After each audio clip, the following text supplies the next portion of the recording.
Hello everyone, welcome to my channel Learn with Nisha ji. We are studying class 10 science and here we begin with the chapter 9, that is light, reflection and refraction. This is a very important chapter as far as your exams are concerned.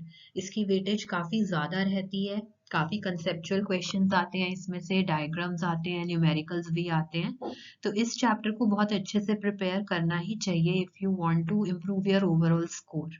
Okay, so इस chapter को हमने basically 5 parts में divide किया है. 4 parts we will be discussing and then 5th part is the exercises. Right तो अगर आपने channel को सब्सक्राइब नहीं किया है, do subscribe the channel to get regular updates. Right,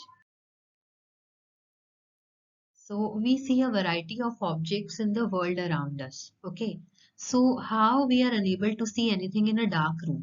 ठीक है, डार्क रूम में तो nothing is visible. Okay, on lighting up the room the things become visible.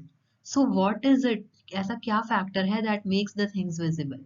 Okay, so during the day sunlight it helps us to see the objects. Okay, होता क्या है, the object reflects light that falls on it. Okay, this reflected light when received by our eyes it enables us to see the things.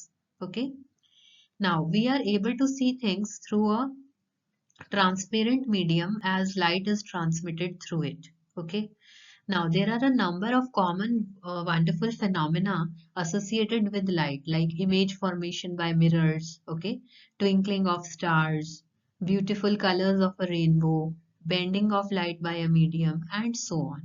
Okay, ये बहुत practical applications है.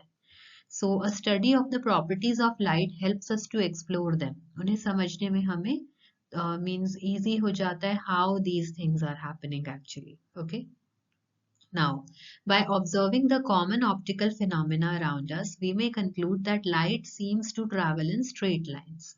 Right, the fact that a small source of light casts a sharp shadow of an opaque object points to this straight line path of light usually indicated as a ray of light. ठीक है, अभी हम study करेंगे diagrams में कैसे show करेंगे light को as a straight line, एक रे ऑफ लाइट हम ड्रॉ करेंगे. Okay, so if an opaque object on the path of light becomes very small, okay, so light has a tendency to bend around it and not walk in a straight line. तो इस effect को कहते हैं diffraction of light.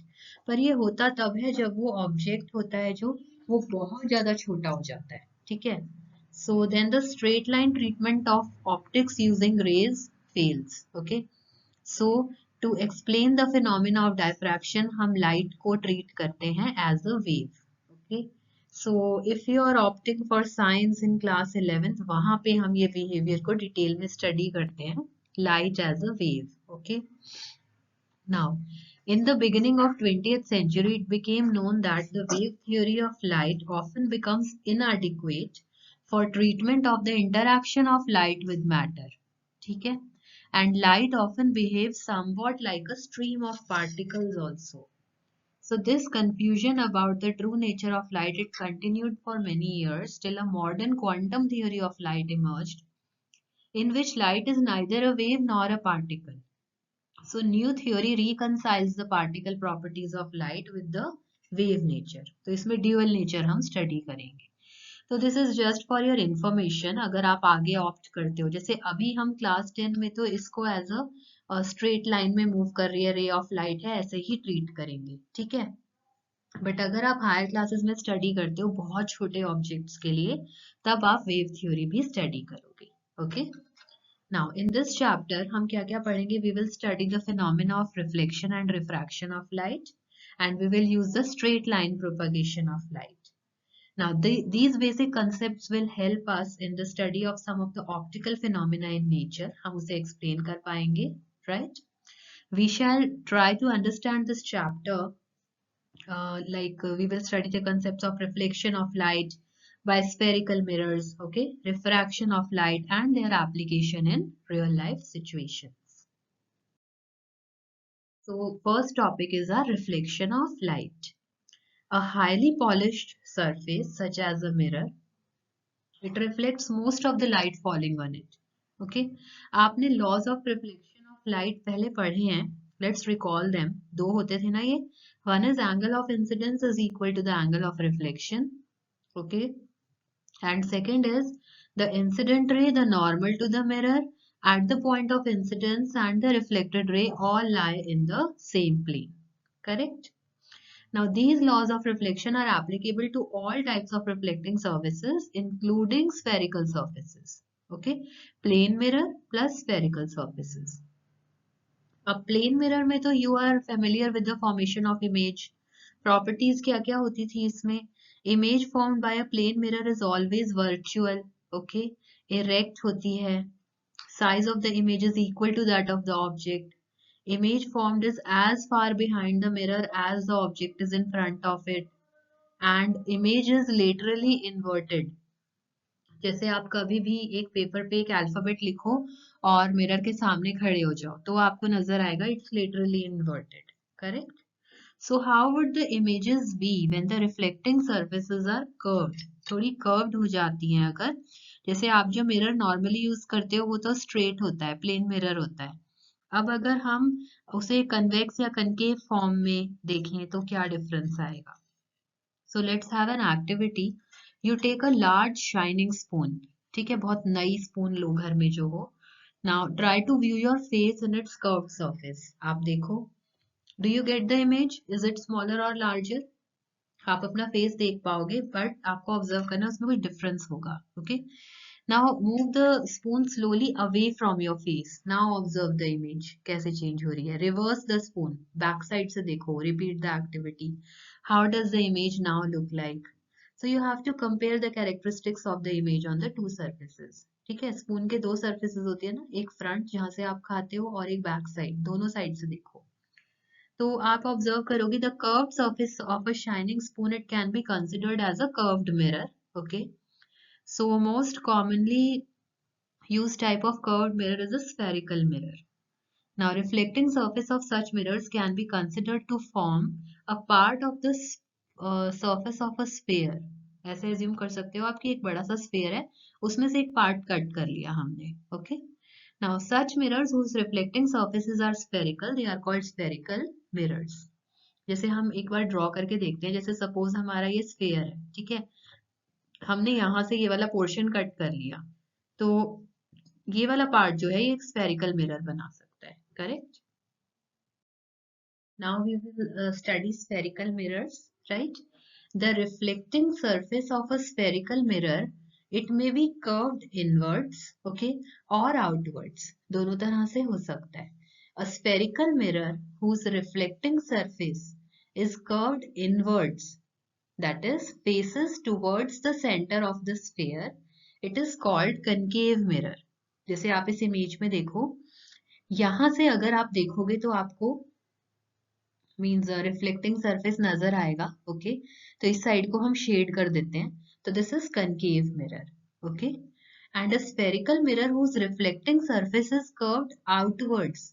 इसका reflecting surface इस side वाला है, left वाला. Okay.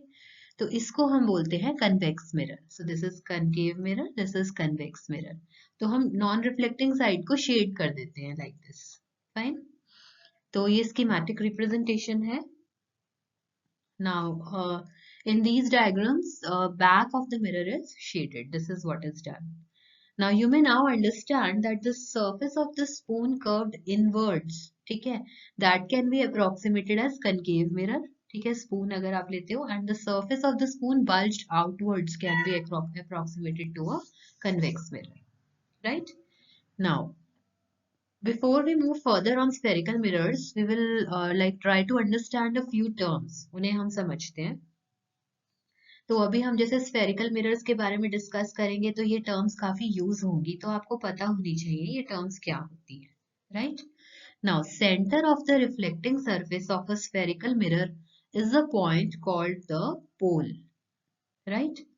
It lies on the surface of the mirror. The pole is usually represented by the letter capital. तो पोल क्या होता है. Centre of reflecting surface. अभी हम डायग्रामेटिकली देखेंगे तो आपको फर्स्ट टर्म जो इसमें समझनी है दैट इज पोल. करेक्ट. तो हम इस डायग्राम में देखते हैं, जैसे ये कनकेव मिरर का डायग्राम है, तो ये पोल है, देखो सेंटर पॉइंट है ना, this is denoted by capital P, this is pole, और ये कन्वेक्स मिरर का ये पोल है, P से डिनोट किया है, correct. Next is the reflecting surface of a spherical mirror forms a part of a sphere. Okay, this sphere has a center. Okay, एक आप एज्यूम करो यहाँ पे एक बड़ा स्फीयर होगा, उसका पार्ट है ये, तो उस स्फीयर का जो सेंटर होगा that is denoted by capital C. इसको बोलते हैं centre of curvature of the spherical mirror, right?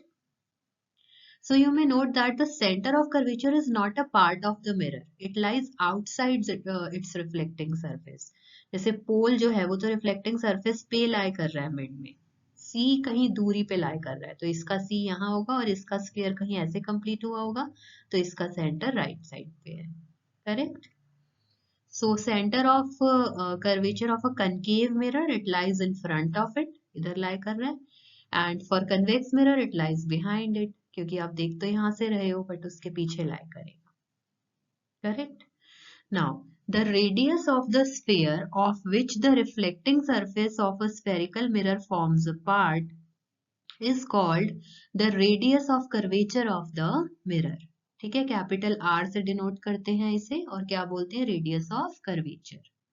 तो डिस्टेंस क्या होगा, PC, ये जो PC डिस्टेंस है this is equal to the radius of curvature, correct.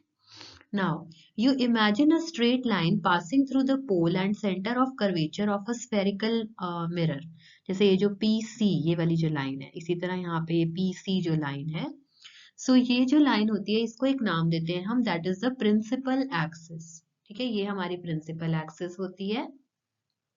Principal axis is normal to the mirror at its pole, तो basically इस mirror के perpendicular normal होगी यहाँ पे एट पोल, करेक्ट। सो आपने काफी सारी टर्म्स देखी इसमें, let's revise them. First is pole, pole clear हो गया, राइट। कैपिटल R ये क्या होता है, हमारा radius of curvature of the mirror, ठीक है। PC डिस्टेंस होगा, C is the centre of curvature, ठीक है, for the mirror. Then you know about principal axis. तो आप इन टर्म्स को थोड़ा और डिटेल में समझ सकते हो, let's do it through an activity. So what does the activity say? You have to take a concave mirror and hold it in your hand and direct its reflecting surface towards the sun. ठीक है, ये हमारा concave mirror है, यहाँ से sunlight आ रही है, तो हमें उसे ऐसे डायरेक्ट करना है। Now, direct the light reflected by the mirror onto a sheet of paper held close to the mirror. Move the sheet of paper back and forth gradually until you find on the paper sheet a bright, sharp spot of light. तो आप क्या करोगे, यहाँ पे paper hold कर रहे हो, कभी इधर मूव कर रहे हो, इधर मूव कर रहे हो, तब आपको एक ऐसा सेट करना है उस पेपर को जहाँ पे एक single bright spot of light आए, ठीक है। कुछ मिनट्स के लिए आप उसे होल्ड करके रखो, that you need to do, ठीक है। तो इसमें एक कॉशन भी है, you do not look at the sun directly or even into a mirror reflecting sunlight, it can damage the eyes, correct। तो अब होगा क्या, जब आप कुछ मिनट्स के लिए पेपर को उस पोजीशन पे रखोगे तो paper at first begins to burn producing smoke, okay. Eventually it can catch fire. So what is this, why did it burn like this? The light from the sun is converged at a point as a sharp bright spot by the mirror. ये होता है actual में, सी ये infinity से आ रही है light, ठीक है, लाइट इज कमिंग, और ये यहाँ पे इस तरह से रिफ्लेक्ट बैक होके एक सिंगल पॉइंट पे कन्वर्ज कर जाती है, इस टर्म को बोलते हैं कन्वर्ज। तो एक जगह बहुत सारी लाइट कॉन्सेंट्रेट हो गई ना, उसकी वजह से वो पॉइंट हीट अप होके बर्न हो जाता है, okay. So this spot of light is the image of the sun on the sheet of paper, correct? So this point is called the focus of the concave mirror. इस point को जहाँ पे ये सारी raise meet कर रही हैं, capital F से डिनोट किया है, इसको हम बोलते हैं focus of concave mirror, correct? So heat produced due to the concentration of sunlight will ignite the paper. The distance of this image from the position of the mirror gives the approximate value of the focal length of the mirror. ठीक है, ये focal length होती है, PF जो distance है इसको focal length बोलते हैं। पोल और फोकस के बीच में जो डिस्टेंस है दैट वन, राइट। तो आपने रे डायग्राम से भी देखा इसे, how it is happening. A number of rays parallel to the principal axis are falling on a concave mirror, ठीक है, infinity से आ रही है तो हमने parallel lines ले ली. Observe the reflected rays, they are all meeting or intersecting at a point on the principal axis of the mirror. यही हो रहा है, सारी reflecting rays back जा रही है इस तरह. This point is called the principal focus of the concave mirror. Okay. Similarly, we can observe for a convex mirror also.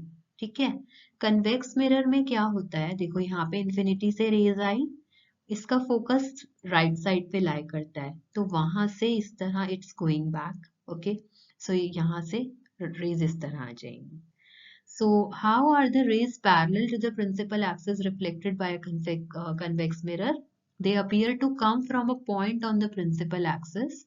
This point is called the principal focus of the convex mirror. तो इसमें F ये वाला है, right? So it's represented by capital F, okay? And distance between the pole and the principal focus of a spherical mirror, इसको हम क्या बोलते हैं?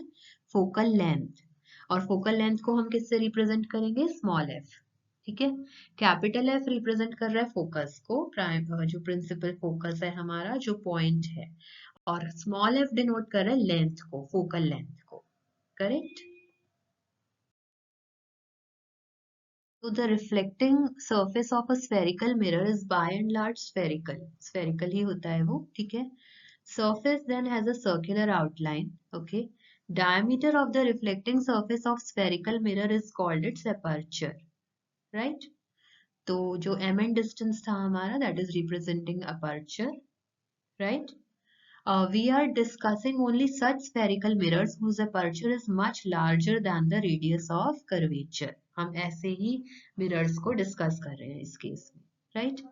तो अब हम देखते हैं radius of curvature और focal length में कोई relation होता है for spherical mirrors.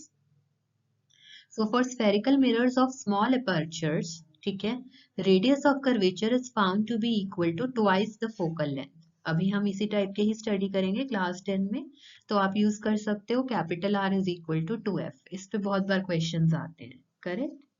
So principal focus of a spherical mirror, it will lie midway between the pole and the centre of curvature. कैसे? जैसे अगर हमारा यहाँ पे पोल है, राइट, एंड यहाँ पे हमारा capital C centre of curvature है, तो हमारा फोकस यहाँ मिड पॉइंट पे होगा. ओके, क्योंकि ये हमारी फोकल लेंथ है, दिस इज F. ठीक है, and twice of F we are saying is R. तो ये वाला PC जो डिस्टेंस होता है ये R होता है, तो this becomes twice of F is equal to R. तो ये मिड पॉइंट पे लाई करेगा, right. Next topic is image formation by spherical mirrors. तो हमने image formation by plane mirrors already study किया हुआ है, ठीक है. So we can also know the nature, position, relative size of images formed by them. Okay.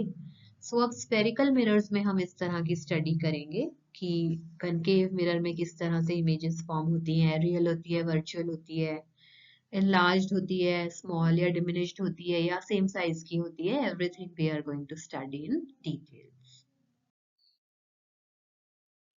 So first we are studying about concave mirrors. ठीक है, concave mirrors के लिए अगर हम practically lab में कुछ activities करके देखते हैं, like placing different objects and observing their like how the images are formed, तो हम कुछ means conclusions पे पहुंच सकते हैं, right?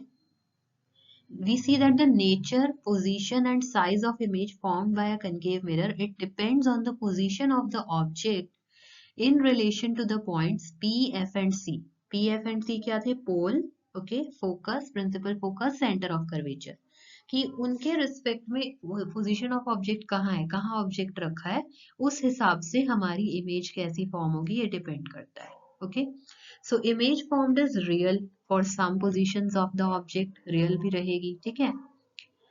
वर्चुअल भी होती है कुछ पोजीशंस के लिए, वो मैग्निफाइड भी हो सकती है, बड़ी हो सकती है, रिड्यूस्ड हो सकती है, या सेम साइज की भी हो सकती है. Again it depends on the position of the object.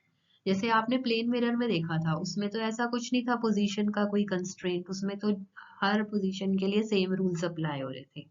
But concave mirror में थोड़ा सा डिफरेंट रहेगा. ठीक है।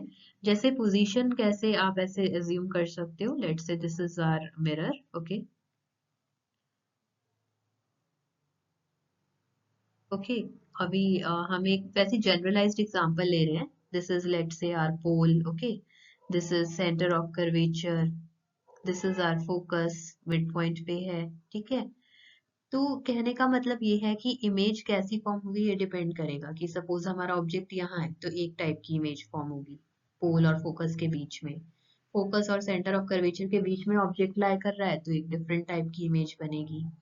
सेंटर ऑफ कर्वेचर से भी अवे है तो डिफरेंट केस रहेगा। इन्फिनिटी से आ रही है, जैसे सनलाइट आ रही थी तो एक डिफरेंट रहेगा। तो इट डिपेंड्स, ठीक है। तो स्फेरिकल मिरर्स में इस तरह के केसेस रहते हैं। So let us see this table. ये टेबल आपको बाय हार्ट लर्न करना है, like how the things happen, correct. So इसमें क्या होता है, हम इसमें 4 कॉलम्स बना रहे हैं। पोजीशन ऑफ द ऑब्जेक्ट, पहले पोजीशन देखेंगे। पोजीशन ऑफ इमेज कहाँ बनेगी, size of image, then nature of image, correct. तो अगर इन्फिनिटी से हमारी रेज आ रही है, position of object is at infinity, तो पोजीशन ऑफ इमेज क्या होगी, it will be at the focus, right. Size क्या होगा, बहुत छोटा, हाईली डिमिनिश्ड पॉइंट साइज होगा। नेचर ऑफ इमेज क्या कहेंगे, real and inverted, right. Next is beyond C, मतलब सी के बाद है लेकिन इन्फिनिटी नहीं है, ओके। तो पोजीशन ऑफ इमेज क्या रहेगी, बिटवीन एफ एंड सी, कहीं यहाँ बनेगी एफ और सी के बीच में, छोटी होगी, diminished, real and inverted. At C, C पे ही रखा है अगर ऑब्जेक्ट तो पोजीशन ऑफ इमेज भी सी पे ही होगी, सेम साइज रहेगा, real and inverted. Between C and F, C और एफ के बीच में अगर ऑब्जेक्ट है तो कहाँ बनेगी इमेज, बियॉन्ड सी, ठीक है। सी के बाद बनेगी एनलार्ज, बड़ी बनेगी, रियल एंड इन्वर्टेड बनेगी। एट सी, अगर हमारा एट एफ सॉरी, फोकस पे ही रखा है ऑब्जेक्ट तो इमेज बनेगी इन्फिनिटी पे, हाईली एनलार्ज्ड बनेगी, रियल एंड इन्वर्टेड होगी। बिटवीन पी एंड एफ, पोल और फोकस के बीच में अगर ऑब्जेक्ट है तो इमेज बनेगी बिहाइंड द मिरर, एनलार्ज्ड होगी, वर्चुअल एंड इरेक्ट होगी, राइट। तो ये अभी हम डिटेल में देखेंगे, बट ये टेबल आपको लर्न होना चाहिए, इससे रिलेटेड एग्जाम में क्वेश्चंस पूछे जा सकते हैं, right. Next is representation of images formed by spherical mirrors using ray diagrams. बहुत ज़्यादा important topic है, बहुत स्कोरिंग है। एक बार आपको समझ में आ जाए तो बहुत easily आप इसको कर पाओगे, right? So let's understand this. We can study the formation of images by spherical mirrors by drawing ray diagrams. Okay. You consider an extended object of finite size placed in front of a spherical mirror. Okay. Now each small portion of the extended object, it acts like a point source. आप ऐसे assume करोगे. So infinite number of rays originate from each of these points, correct? To construct the ray diagrams in order to locate the image of an object, an arbitrarily large number of rays emanating from a point can be considered. So for like clarity हम क्या करते हैं, हम 2 raise consider कर लेते हैं, okay. Now these rays are chosen that it is easy to know their direction after reflection from the mirror, कुछ ऐसे हम चूज करेंगे। The intersection of at least 2 reflected rays, it will give the position of the image, okay, of the point object. Any 2 rays we can consider, right. So let's see how we select. So a ray parallel to the principal axis, ये हम consider करते हैं। जैसे ये हमारा mirror है तो इसमें देखो रे पैरेलल टू प्रिंसिपल एक्सिस है, ये प्रिंसिपल एक्सिस है, ये रे हमने कंसिडर की है। इसी तरह यहाँ पे ये प्रिंसिपल एक्सिस है और ये हमने रे कंसिडर करी है, ठीक है। तो जो parallel to principal axis ray आती है after reflection, it will pass through the principal focus in case of a concave mirror, ठीक है, and appear to diverge from the principal focus in a convex mirror. तो concave mirror में तो देखो ये कहाँ से जाएगी, फोकस से जाएगी, चली गई यहाँ से आई और यहाँ से वापस चली गई। और कन्वेक्स मिरर में क्या होता है, इट अपीयर्स कि ये फोकस पे जा रही है, बट आप डॉटेड शो करके इसको यहाँ से एक्सटेंड कर लोगे तो it will go like this, right. So this is the way we consider these rays. तो अभी ये तो हम एक जनरल रूल सीख रहे हैं कि स्फेरिकल मिरर्स में क्या रूल्स फॉलो करेंगे हम ये डायग्राम्स ड्रॉ करने के लिए। सेकेंड हम अगर कंसिडर करते हैं a ray passing through the principal focus of a concave mirror or a ray which is directed towards the principal focus of a convex mirror after reflection. कैसे जाएगी? It will emerge parallel to the principal axis. तो देखो यहाँ focus से पास होती हुई जा रही थी ना, तो ये पैरेलल चली गई प्रिंसिपल एक्सिस के। इसी तरह यहाँ कैसे आ रही थी? इट इज अपियरिंग कि ये फोकस पे जा रही है, बट फोकस पे जा रही है, अगेन पैरेलल चली जाएगी वापस, right. Third is a ray passing through the centre of curvature of a concave mirror or directed in the direction of center of curvature to a convex mirror after reflection is reflected back along the same path. तो यहाँ पे centre of curvature के through आई और वहीं से वापस चली गई। यहाँ अपीयर हो रही थी कि सी तक जा रही है, बट जाती नहीं है, यहीं से वापस चली गई, right. So light rays come back along the same path because incident rays falls on the mirror along the normal to the reflecting surface. ठीक है, वहीं से reflect back हो जाएगी। Last is a ray incident obliquely to the principal axis towards the point P, that is pole of the mirror, of the concave mirror or a convex mirror. It is reflected obliquely. ठीक है, यहाँ पे देखो ये ऐसे आई, P पे touch किया, यहाँ से obliquely reflect हुई। इसी तरह यहाँ पे आई P पे, it's reflected. The incident and reflected rays, they follow the laws of reflection at the point P, making equal angles with the principal axis. तो एंगल I और एंगल R इक्वल होगा यहाँ, इसी तरह यहाँ पे एंगल I और angle R same होगा, राइट। अभी जो हमने रूल्स डिस्कस करे, आप देख सकते हो उन सभी में हमारे लॉज ऑफ रिफ्लेक्शन फॉलो हुए, ठीक है। At the point of incidence, incident ray is reflected in such a way that the angle of reflection equals the angle of incidence. ठीक है, तो अब हम डिस्कस करेंगे image formation bye concave mirror. Okay, रे डायग्राम्स देखेंगे सबके और various positions of the objects. तो इसमें एग्जाम में कैसे क्वेश्चन पुट अप होता है, आपको ऐसे बोल सकते हैं, ड्रॉ अ रे diagram of the image formed by a concave mirror if the object is placed between pole and focus, for example। ऐसे आपको स्पेसिफिक केस देंगे और उसका आपको डायग्राम बनाना होगा। तो ये 6 डायग्राम्स हैं। अभी तो हम इसको समझते हैं, लेकिन आपको इसे ड्रॉ कर करके प्रैक्टिस करना होता है। जब आप जितनी ज्यादा प्रैक्टिस करोगे तो एग्जाम में आप उतना अच्छा अपना स्कोर इस केस में कर पाओगे, राइट। तो आपको बाय हैंड ड्रॉ कर करके ही इसको प्रैक्टिस करना है, खाली देखने से ही याद नहीं होंगे। हाँ, एक बार समझ सकते हैं, बट आफ्टर दैट आपको खुद से ही बना के प्रैक्टिस करना होगा, राइट।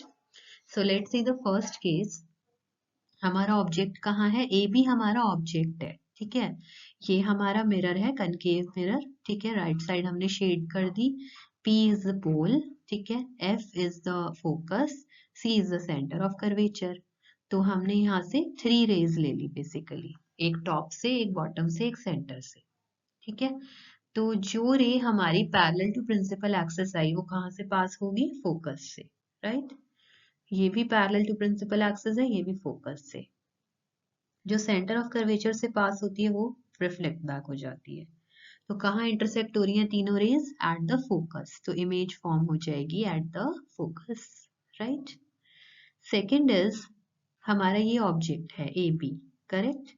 तो ए बी से आपने 2 रेज ली हैं, one is parallel to the principal axis, okay, and one passing through centre of curvature. तो जो सी से पास हो रही है वो तो as it is reflect back हो जाएगी, और जो पैरेलल टू प्रिंसिपल एक्सिस जा रही थी वो फोकस से रिफ्लेक्ट बैक होगी, लाइक दिस। तो कहाँ पे इंटरसेक्ट हुई है? इस पॉइंट पे। तो ये ए डैश बी डैश हमारी इमेज बन गई, ठीक है। इन्वर्टेड इमेज बनी है, इससे छोटी बनी है, right. Third is at the centre of curvature रखा है हमारा ऑब्जेक्ट ए बी, ठीक है। एक रे हमने लिया straight parallel to principal axis, वो तो जाएगी फोकस के थ्रू। दूसरी हमने ली है थ्रू फोकस, जो थ्रू फोकस जाती है वो parallel to principal axis reflect back होती है। तो हमारी इमेज बन गई सेम सेंटर ऑफ कर्वेचर पे ही, A dash B dash. Next is अब हमारा ऑब्जेक्ट है सी और एफ के बीच में, यहाँ पे लाई कर रहा है। एक हमने रे ली है पैरेलल टू प्रिंसिपल एक्सिस, वो फोकस से रिफ्लेक्ट बैक हो गई, और एक हमने ली है थ्रू सेंटर ऑफ कर्वेचर, तो वो as it is reflect back होगी सेम पाथ पे। तो यहाँ पे हमारी इन्वर्टेड इमेज बन गई A dash B dash, right. Next is focus पे रखा हुआ है ऑब्जेक्ट, एक रे हमने ली है पैरेलल टू प्रिंसिपल एक्सिस, वो फोकस से रिफ्लेक्ट बैक हो गई, और एक सेंटर ऑफ कर्वेचर से पासिंग, वो एज इट इज बैक जाएगी, तो एट इंफिनिटी बनेगी हमारी इमेज। लास्ट इज फोकस और पोल के बीच में ऑब्जेक्ट रखा हुआ है, ठीक है। One you can take like towards P, same angle पे रिफ्लेक्ट बैक हो गया, और एक आपने सेंटर ऑफ कर्वेचर से पासिंग ले लिया, ठीक है, तो वो एज इट इज रिफ्लेक्ट हो गया, तो इमेज बनेगी बिहाइंड द मिरर, ठीक है, वर्चुअल इमेज है A dash B dash, right. तो ये बहुत ज्यादा इंपॉर्टेंट है, तो you should practice them. Now we will see the uses of concave mirrors. ठीक है, they are used in torches, searchlights and vehicle headlights to get powerful parallel beams of light. Okay. Shaving mirrors में use करते हैं, larger image देखनी हो face की उसके लिए. Dentist use करते हैं to see large images of teeth of patients. ठीक है. And large concave mirrors are used to concentrate sunlight to produce heat in solar furnaces. ठीक है, आपने देखा था ना, फोकस पे कॉन्सेंट्रेट हो जाती है हीट, तो उसके लिए भी यूज करते हैं।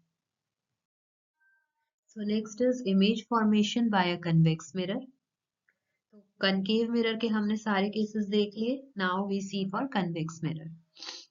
इसमें टू पोजीशंस होती हैं जो हमें स्टडी करनी होती हैं, ठीक है। First is when the object is at infinity, and second is the position when the object is at a finite distance from the mirror, ठीक है। Ray diagrams for these two positions are shown here, ठीक है। देखो infinity पे है तो parallel raise आई, ठीक है, तो जो पैरेलल टू प्रिंसिपल एक्सिस है that is going towards focus like this, ठीक है, डाइवर्ज हो रही है, सो this is the case. Second one is कहीं पे एक ऑब्जेक्ट रखा हुआ है, तो आपने एक ले ली पैरेलल टू प्रिंसिपल एक्सिस, वो फोकस से पास होती हुई अपीयर होगी, डॉटेड दिखा दो बिहाइंड द मिरर, और एक आपने ली है थ्रू सेंटर ऑफ कर्वेचर जो अपीयर हो रही है, वो as it is reflect back हो रही है, राइट। तो आपकी यहाँ इमेज बन रही है छोटी सी A dash B dash. So we can have a table, infinity पे अगर ऑब्जेक्ट है, इमेज कहाँ बनी, at the focus behind the mirror, यहाँ पर, right. Highly diminished point size बनेगी, वर्चुअल इरेक्ट होगी। Second is between infinity and pole of the mirror, कहीं पे भी अगर ऑब्जेक्ट लाई कर रहा है, तो position of image will be between P and F, ठीक है, बिहाइंड द मिरर, डिमिनिश्ड है, छोटी बनेगी, वर्चुअल एंड डायरेक्ट है, right. So we have seen three types of mirrors: plane mirror, concave mirror, convex mirror. ठीक है. Now, which of these mirrors will give the full image of a large object? What do you think? See, you can see like a full length image of a tall building or tree in a small convex mirror, right? One such mirror is fitted in a wall of Agra Fort facing Taj Mahal. If you see the, like if you visit Agra Fort, okay, try to observe the full image of Taj Mahal. Okay, so to view it distinctly, you should stand suitably at the terrace adjoining the wall. सही distance पे हमें खड़ा होना होता है, ठीक है। तो uses of convex mirrors क्या है? It is used as a rear view mirror in vehicles, ठीक है, wing वाले part में। These mirrors are fitted on the sides of the vehicle. It enables the driver to see the traffic behind him or her to facilitate safe driving. Okay. So convex mirrors are preferred because they give erect image, ठीक है, छोटी होती है but erect image होती है. Also they have a wider field of view as they are curved outwards, ठीक है, काफी ज्यादा part cover कर लेंगे ये. Convex mirrors they enable the driver to view much larger area than would be possible with a plane mirror, ठीक है, ज्यादा ज्यादा vehicles को या ज्यादा area को वो देख सकते हैं, right? So now is the question time. First question is define the principal focus of a concave mirror. ठीक है? So this is the answer. The principal focus of a concave mirror is the point on its principal axis where light rays parallel to the principal axis, okay, they converge after being reflected from the mirror. तो यहाँ पे जहाँ converge होती है, that is the focus, right? Second is the radius of curvature of a spherical mirror is 20 centimeter. इसकी focal length निकालनी है हमें, right? Radius of curvature को capital R से denote करते हैं and F is equal to R by 2. Value substitute करेंगे, we get as 10 centimeter, right? Then third one, name a mirror that can produce a erect and enlarged image of an object. बड़ी भी चाहिए, erect भी चाहिए, तो वो होता है concave mirror. ठीक है, जब हम ऑब्जेक्ट को कहाँ प्लेस करते हैं, between the mirror pole and its focal point, तो हमें enlarged मिलेगी, erect मिलेगी. Correct. Fourth is, why do we prefer a convex mirror as a rear view mirror in vehicles? क्योंकि it provides a wider field of view. अभी हमने देखा था, it allows the driver to see more area behind the vehicle. Second is, ये जो image बनाता है वो वर्चुअल, इरेक्ट और डिमिनिश्ड होती है, तो हम पोजीशन को इजीली एस्टिमेट कर सकते हैं व्हीकल्स की. Right. So this completes first part of the chapter. If you have not subscribed the channel yet, you can subscribe the channel to get regular updates and stay updated. Thanks for watching Learn with Nisha ji. Stay tuned.